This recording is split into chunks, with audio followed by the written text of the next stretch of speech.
میری شادی کو 1 ماہ ہو گیا، لیکن اپنے شوہر کی آنکھوں میں اپنے لیے بس نفرت اور غصہ ہی دیکھا۔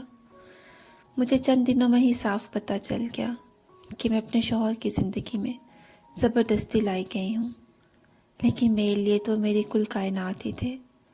ہر وقت اپنے شوہر کو خوش رکھنے کی کوشش کرتی، ان کی خدمت میں کوئی کسر نہ اٹھا رکھتی، سج دھج کر لبھانے کی بھی کوشش کرتی، بار بار اپنے شوہر کی توجہ کی بھیک مانگتی، بار بار تلخی بھرے جملے سن کر اور بار بار ذلیل ہونے کے باوجود ان کے در پر جا کر دستک دیتی اور مجھے بار بار دھتکار دیتے۔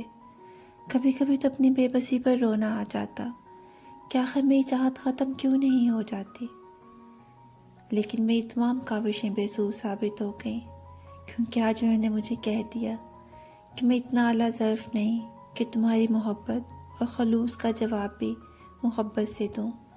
میں تمہیں طلاق دے کر اپنی پسند سے شادی کرنا چاہتا ہوں۔ میں سب کچھ جانتی تو تھی، پھر بھی جیسے آسمان ہی سر پر آن گرا ہو۔ میں نے بہت ہمت کر کے اپنے شوہر کو جواب دیا، محبت کبھی بھی زبردستی کا سودا نہیں ہوتی۔ میں کبھی بھی آپ سے محبت کی بھیک نہیں مانگوں گی۔ میں یہاں سے چلی جاتی ہوں، آپ طلاق کے کاغذات بھیج دیجیے گا، لیکن میں ہمیشہ آپ سے ایسے ہی بے لوث محبت کرتی رہوں گی۔ میرے شوہر کی محبت کو جب پتہ چلا تو اس نے فوراً شادی کے لیے مجبور کرنا شروع کر دیا، جبکہ میرے شوہر مجھے طلاق کے کاغذات بھیجنے تک انتظار کرنا چاہتے تھے۔ وہ جب بھی اپنی محبت سے مخاطب ہوتے، ہر بار اس کو میرا نام لے کر پکارتے۔ اس عورت کو بھی سمجھ آ گئی کہ میرا شوہر اب اس کا نہیں رہا۔ وہ میرے شوہر کو چھوڑ کر چلی گئی، اور میرے شوہر کو بھی اندازہ ہو گیا کہ وہ میرے بغیر اب ادھورے ہیں۔